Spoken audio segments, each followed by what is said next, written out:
Good morning, everyone, and welcome to the Olympic Region Clean Air Agency meeting for December 14th, 2022. It's our last meeting of the year, and hopefully everyone's ready for a relaxing holiday season, or at least a holiday season where they spend some time with family. They're not always as relaxing as I would like them to be, right? You look for that long weekend in January pretty quick after the new year. Well, thanks for being here. We have a pretty short agenda, so let's go ahead and do some quick introductions for the record, and then we'll move to approve the agenda. So I'm Jim Cooper, Chair. Greg Brotherton, Jefferson County, and Vice Chair. Joan. Oh, you're muted.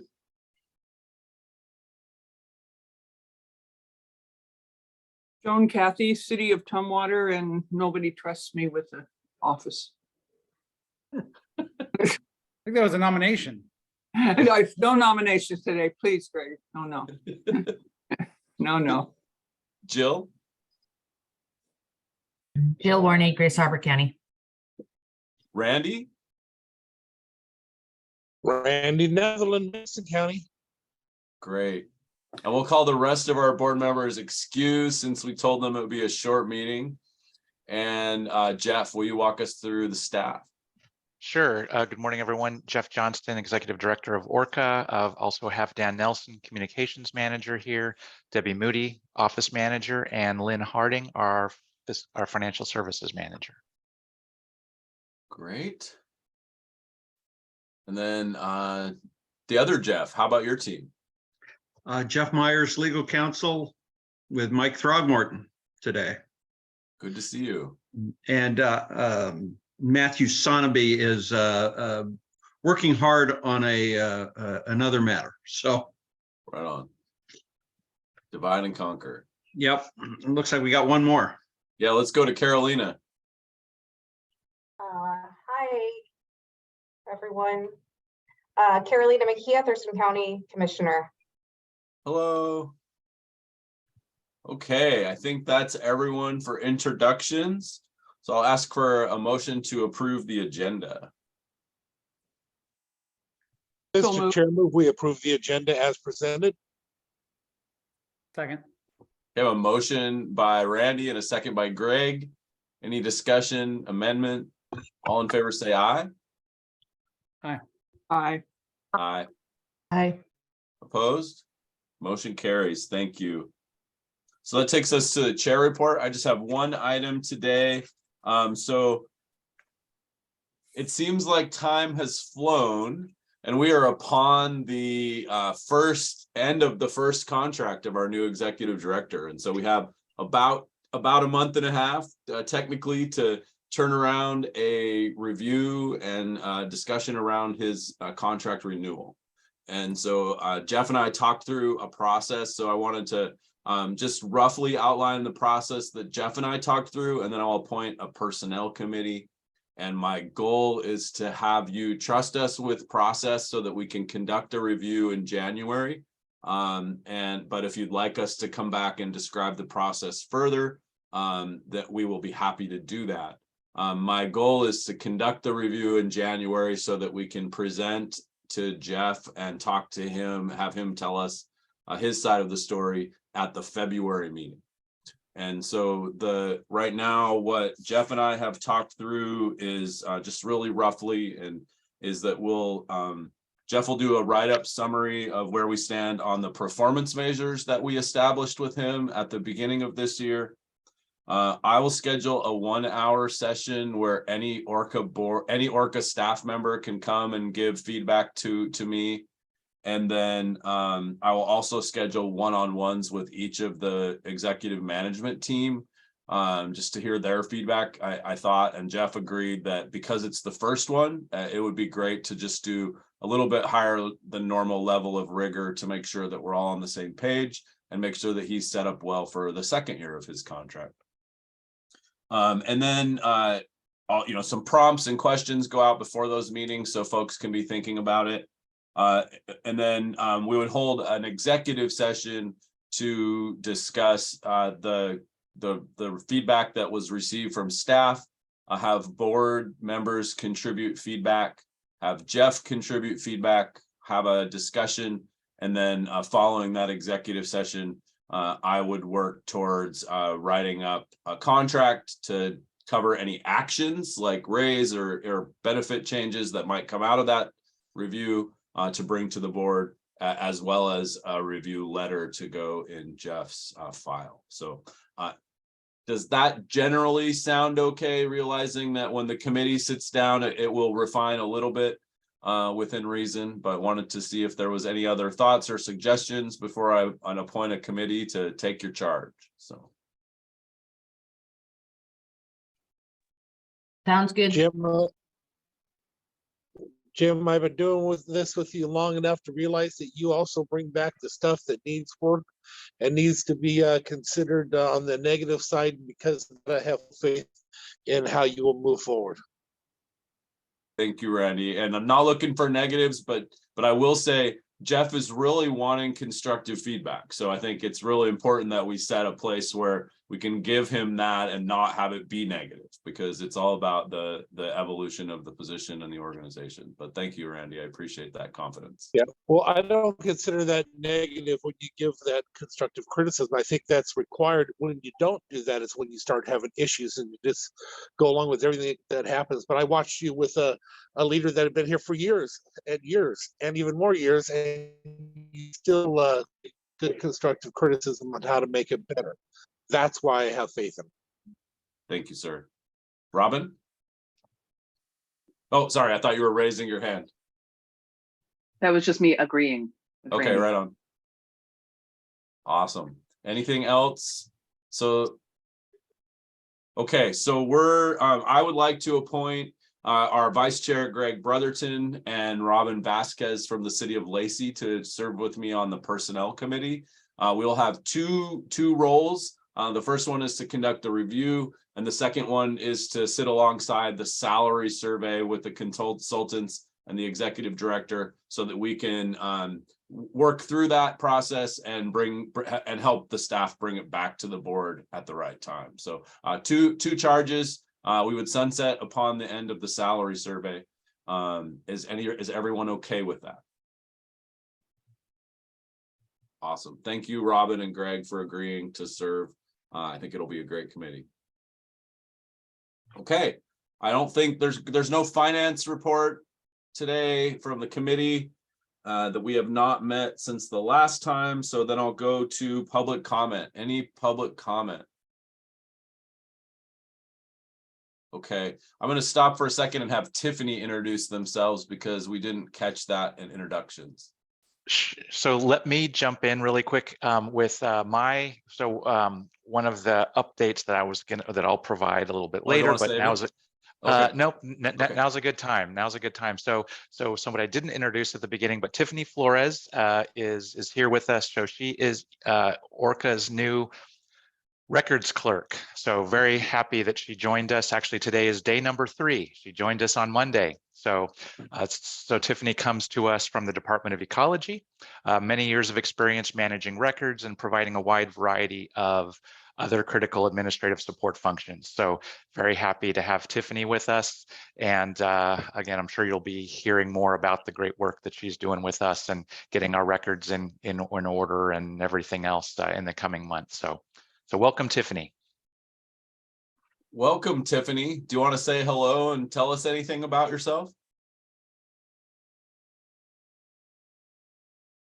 Oops, we can't hear you, Tiffany. So she's just getting set up on yes. her IT. So probably is having, looks like some audio visual issues. So you can sign to us, Tiffany, right? Yeah. Well, welcome, and I'm sure we'll hear from you soon. It's great to have you on board. It's a big deal for a small organization to expand, and we're really glad to have you on board and see where you go with the job. Welcome. I'm particularly looking forward to getting to know you as your legal counsel, given that public records is one of the more dangerous activities an agency undertakes. And I'm sure Debbie is ecstatic to have you on board. Right. You Yeah, have Debbie's no had a big idea. smile on her face all week. And we'll look forward to staying caught up with all of the evolutions of that practice as you get buried in it. So thank you. Okay, so with no public comment, I'll move to the consent agenda. I'm looking for a motion to approve.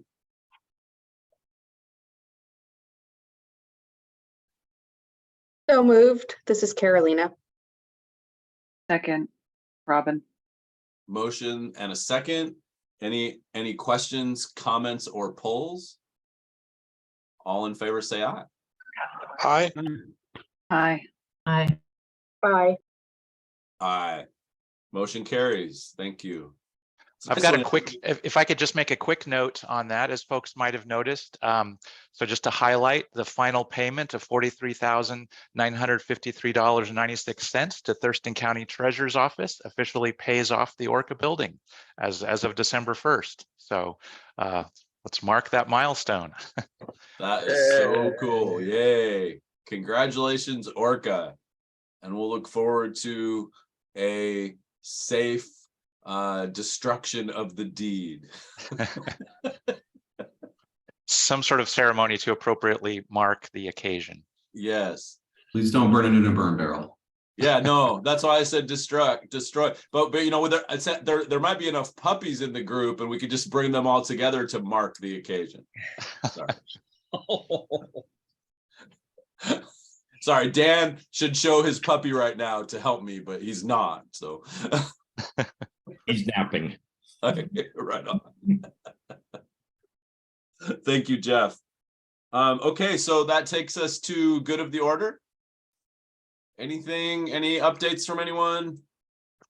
Anything you want to say? Jeff? Just a quick update on the litigation that we have outstanding.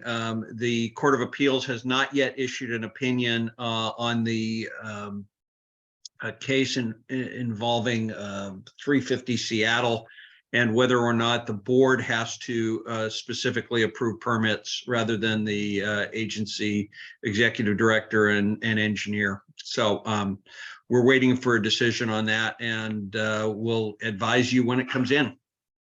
Great. Thank you, Jeff. Let's go to the other Jeff. Thanks. I just wanted to give a quick update, and I will follow up with an email out to the board here shortly after this meeting. But regarding the ORCAA rulemaking, and again at the November meeting, ORCAA board instructed us to move forward with revising the rule to remove the prohibition on recreational burning in Lacey, Olympia, and Tumwater. So we are proceeding with getting the word out. Dan and I attended Lacey City Council work session last Thursday and presented to the City Council along with Chief Brooks from Lacey Fire District 3. And then that was picked up in some local media, the Olympian and Jolt News. So I'll send out links to those with some information about that. And just again, a reminder that at the January board meeting on January 11th is when we'll have the formal public hearing on that rule change. And we are getting, so far we've got, I think, 13 or 14 emails on the topic. At this point, most of them are urging ORCAA not to make this rule change, just to give you a heads up. But again, we will, before that, before the board meeting, we will summarize the feedback that we've gotten thus far and present that to the board in terms of what we've seen so far, and along with our recommendation to be considered. Okay. Great. Thank you. Yeah, the article in the Olympian was pretty good. It seemed like so. Yeah, I thought so too. It just one thing that I wish that it had highlighted was the fact that nuisance smoke will still be illegal. Yeah. But overall, I thought the Olympian article was pretty good. Any questions for Jeff? Anything else for the good of the order? Okay, I think all of us will be back in the new year, and we'll, I think, be joined by two, is that right? 2 new board members, Jeff? Yes, I think we'll have a new Clallam County and a new Pacific County, new Clallam Pacific County representatives on the board. Yeah. whether or not we'll hear from them, and whether or not they'll be seated by our January meeting is in question. I mean, again, from my understanding, it sometimes takes a while for that process to shake out. So, Okay. So please make sure you can make the January meeting in case we're light on quorum.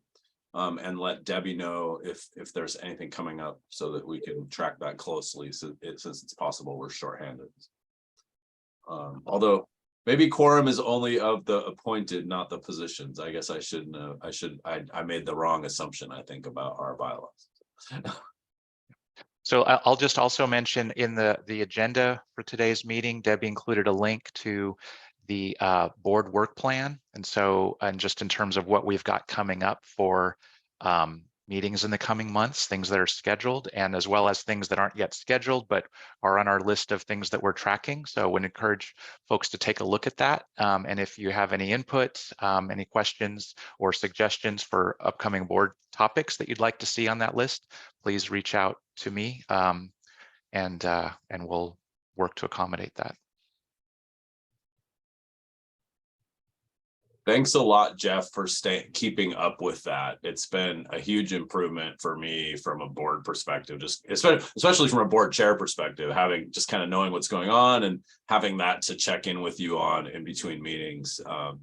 That was not a pace I ever got to with the previous executive director. So this is a good improvement. So thank you for staying with it. It's nice.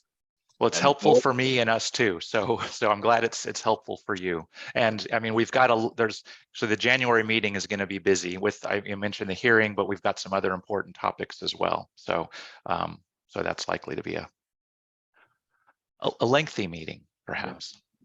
So think about what you want to do and where we want to go, and also how busy we are as you think about that work plan, and we'll negotiate it, and of course within reason it'll be flexible throughout the year, so that we can adapt to what comes at us. So, anything else for the good of the order? Joan. I'd just like to ask, since and I don't know if this is right or appropriate, but this afternoon at the RHC, we're going to be talking about, and we have in our packets, the recommendation from ORCAA for the burning in the camps. And I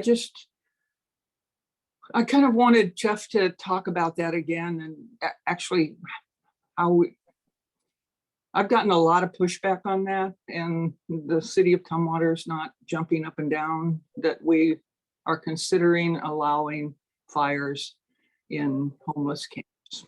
And so I've tried to talk about what we've talked about here at ORCAA and why we're making that recommendation. And so is there some way you can bolster that or something? Sure. Well, I mean, so I think there's a little bit of misunderstanding. So ORCAA is not, we're not proposing more burning in camps at this point. I mean, again, it's what's going to be considered at the Regional Housing Council, the Thurston Regional Housing Council this afternoon. And again, after this meeting, I can share a write-up that I did that's been shared with the Regional Housing Council of ORCAA's support. So basically, ORCAA is supportive of an organization called OLIMAP, Olympia Mutual Aid Partners, which has a proposal in front of the Regional Housing Council to provide additional support for folks living in 2 camps where ORCAA gets a lot of outdoor burning complaints. And so ORCAA has struggled with how to respond to complaints related to the unhoused individuals, because again, our tools are, well, with any population, education and outreach is how we try to encourage compliance with our regulations. Reaching folks living in camps is difficult. I'm not gonna send inspectors in to talk about into some of these camps about burning and not burning. And so what we've done is started working with OLIMAP who and other groups who are in these camps regularly. And so to educate folks about, don't burn garbage. If you are going to burn, here's how to burn safely and clean and safe. Yeah, so that you don't disturb your neighbors. And so we've been working with OLIMAP in a variety of ways. And so this proposal in front of the Regional Housing Council would provide OLIMAP with additional support in the jungle and in Percival Creek, the two camps where ORCAA gets most of the complaints from. And so ORCAA is supportive of that, and this is a pilot project again. So I'll share a short document, a 2-page document that describes why ORCAA is supportive of this, what our goals are, and from it, what we're going to be looking for, how we're going to be measuring whether or not this is successful or not, and ORCAA's contributions to this. And ORCAA's contributions to this are, I think, 3 areas. One, the time that we've put in developing the relationships with OLIMAP and getting this proposal, helping to get this proposal in front of the Housing Council.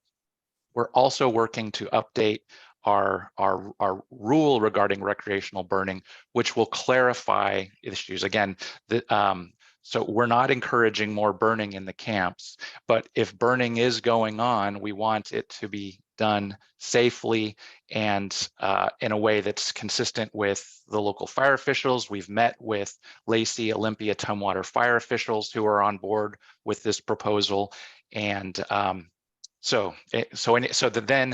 the third area of support is I've said that ORCAA will support 4 camp cleanups within these 2 camps over the course of the project, so in about 6 months. Because again, our #1 goal is to reduce burning garbage. And so if there's less garbage in the camps, then there'll be less garbage to burn. And so that comes to a total of, I've said, up to $6,000 worth of funding for this pilot project to, again, to help remove garbage from camps. And if this moves forward with the Regional Housing Council, then I'll work with Thurston County, likely through an interlocal agreement. That interlocal agreement will be, need to be passed by the Thurston County Commission, and will also need to come to this board. And again, so if you look at the board work plan, you'll see that that's a tentative item for consideration on our January meeting.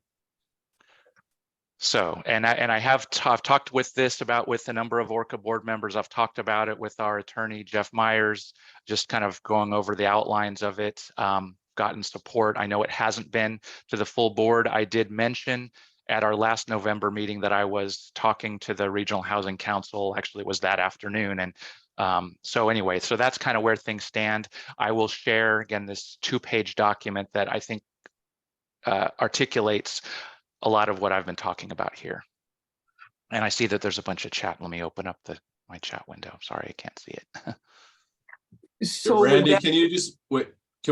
Joan, can you, if you have questions, and then I'll have Randy lift his comments into the record. Okay, all I wanted to say is that we already have in our packet, Jeff, a letter or something from you. Is what you're talking about now something additional? No, what I will share with the ORCAA board is what has been shared with the Regional Housing Council. Okay. Thank you. Okay, Randy, can you bring your comments into the conversation? Sure, Joan, I just want you to know you don't have to carry the whole weight on this thing. Basically, it comes back to you've got several functions you can choose to do. You could choose to do nothing as a group, and by doing nothing, there's no battle for you to wage. This is just a decision within ORCAA to basically not enforce something. You can create a code for your people to enforce it if you want, but you don't have to carry any of that weight if you don't want to, is what I was trying to get out there for you. You can also, if you wanted to take some of the weight off of you as a board could still decide that they're sending you to have a negative vote in not enforcing that. And then that keeps everything status quo, and you don't take the responsibility of a negative in any aspect of it. I don't know if that made much sense. I tried my best on that. Yeah. I just think that it's gotten a little bit confused with the other rulemaking we're doing around recreational burning in the cities. And now we have this, and somehow people have either linked it or, wondering why. I don't know. It's for some people, it's gotten a little bit confusing. And so because it's actually 2 distinct things, different things. And but it's gotten And I can see why they're asking some of the questions. Dan, did Go you ahead, have Dan. your hand up? Yeah, so just from a communications standpoint, one thing I've talked to the media about, and one way I try to interpret all of this, both the homeless and the recreational burn stuff, is it's kind of a pyramid. So right now, for the homeless camps, we're at ground zero, kind of unregulated. People are burning what they have on hand to burn for survival fires. We don't have a lot of good options to enforce that as the way our agency is structured. We don't have the staff to go out and issue notices of violation to homeless campers. It doesn't do any good. So what we're looking at is working our way up that pyramid, and the pointy top of the pyramid in my communication strategy is no burning in homeless camps. So as we work up, the next step is eliminating garbage burning. And so that's where the Regional Housing Authority, the document Jeff has prepared and done a great job working with OLIMAP, is let's find a way to get a lot of that garbage out of the camps through dumpster pickups and things, so that if they are doing burns in camps, it's firewood or vegetation of some kind instead of plastics and papers and prohibited materials. The next step is moving from getting them to burn whatever they can find to a clean, dry firewood. And I think that's where some of the confusion is. If we remove the recreational fire ban, we can work with nonprofits that would create firewood banks, like food banks, that would provide clean, dry firewood, that would provide smokeless or nearly smokeless fires for those, for those survival fires that are needed during the winter months in the homeless camps. The next step beyond that would be going to encouraging things like making sure they have small canister propane camp stoves and other means of heating their meals and their structures, so that they can survive through the cold months without having open flames. And then again, the end goal is no burning whatsoever, getting those groups into structured housing and away from the need for survival fires whatsoever. But it's a long process. We're a very small player in it. But so our goal is to, again, work our way up that pyramid from the absolute worst fires to the minimal fires. And the worst fires right now is what we're seeing, of garbage burning and burning what's ever on hand. So the more we can reduce that problematic toxic smoke and replace it at least with clean campfire wood smoke, those are the steps we're working through. So certainly we as a clean air agency want to see the reduction of, or the elimination of burning there, but it's a process. One question I had, which I think I answered properly, is that this isn't just something for the winter months, correct? This would be year round. So we're using a lot of staying warm and all of that kind of thing now. But this would be just overall all year. Yes, the rule change is, there's no season or dates around the rule change. Once recreational burning is allowed, it's allowed. And the OLIMAP proposal, I'm not sure what you're talking. So the OLIMAP proposal would go for about 6 months or so, from roughly January through, I think, the end of July. Yeah, and I think it's important to say that the summer burn bans apply to this whole conversation, the fire safety burn bans, and also that the project is around $100,000. So I want to make sure folks know that. And Jeff, if you can include the whole OLIMAP proposal to the board, that would be great. Okay. Yes, yeah, I will. Again, I'll get that packaged up and send that shortly Great. after we get done. So I think it's just when we say with this, call this recreational burning, that's what causes people to think that has to do with their backyard. So I feel like there needs to be some way for that we talk about burning in the camps or something, because these are two separate things. Burning in the camps and burning in your backyard to do your barbecue or sit around your pit or whatever. That's a different thing, but we use the same word. We use recreational burning, do we not? So I think that there's just, I'm frustrated because I'm so tired of answering this or trying to answer it or whatever, because, you know, Tumwater's really been the only one who's continued to, you know, ban recreational burning, which is in your backyard. Isn't that correct? No. All it's- two cities. So Joan, so perhaps I could follow up with a conversation with you. And I mean, I don't want to cut off this conversation if we want to have a broader conversation, but I'm happy to follow up just to chat with you to help to talk through some of these issues, if that would be helpful. Thank you. No, I don't Mr. need, Chair, if I may. I don't need to take up everyone's time for it. But Mr. Chair, if I may, for 1 second. Go ahead, yes. Actually, So- Randy, I have Greg first. Go ahead.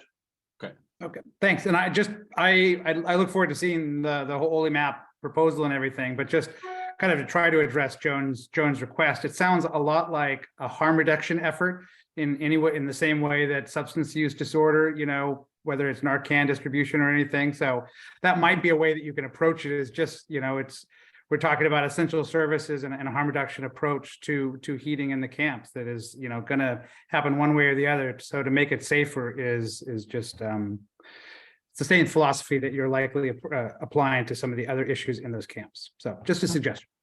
thank you. That's helpful. Mhm. Randy? We're missing it again, though. Joan, nothing that we do here affects any rule regulation that you have in Tumwater at all. What we do here affects just us and how we will enforce it. Any rule or regulation you have in Tumwater or you wish to have in Tumwater still stays in Tumwater. The question becomes, do you and your staff enforce it, which you probably don't have in code, so therefore you have no change you have to make, or whether or not ORCAA enforces. This is a decision of ORCAA and has no effect on Tumwater at all unless you choose for it to have an effect. The only difference is we don't send somebody out there to write a ticket. Yeah, I think That's the distinction Randy's making is important for your council, Joan. Like within the fire safety world, you have all the power to set regulation. You know, you might not have air quality authority, but you do have a lot of fire safety authority. Yeah. I also think that if members of your council or your staff are confused, have them call Jeff or Dan directly and talk it through. I think for me, there's two important distinctions in this conversation that you should carry. One is that they are not connected. So the first one is this OLI map process is 100% about reducing pollution on people's property that they own around their houses from two specific camps. Okay, and that's happening a lot. And so it's about reducing those complaints and that pollution. The second one, the code change or the rule change is about not criminalizing behavior that everyone is doing in their backyard and in the homeless camps. And making that overlay more predictable for people enforcing at those conversations, because these three cities are the only place in Washington state where this rule exists.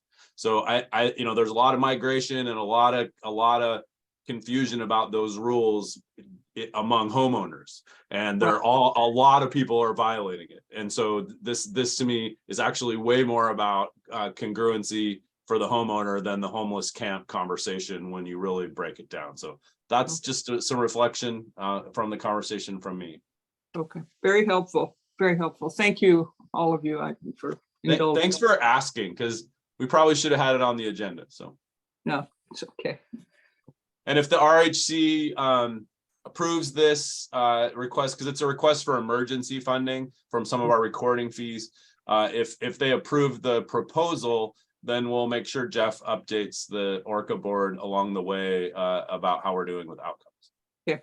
Great. Because While it's small financially, I think it's actually a pretty big pilot undertaking for an agency of our type. So I Dan, agree. you had your hand up. Okay, That was a delayed reaction, sorry. cool. Any other questions on this? Comments?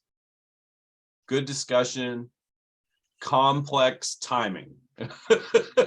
You're absolutely right about that, John.